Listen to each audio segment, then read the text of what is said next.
رمضان فرصة عمر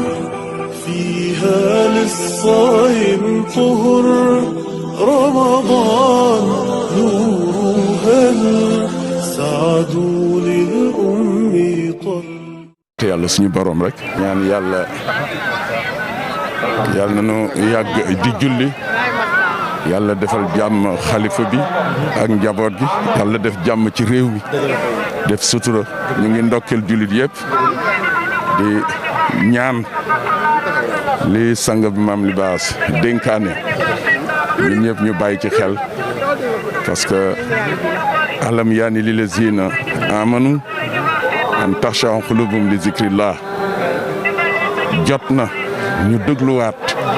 ndénkaane yi delluwaat ci yàlla loolu mooy ndénkaane sang bi ñun ñëpp nañu delluwaat ci yàlla ragal ko te jaamu ko yàlla nañu yàlla may dégg ak tof jërëjëf. رمضان فرصة عمر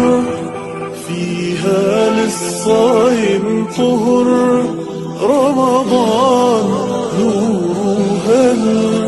سعدوا للأم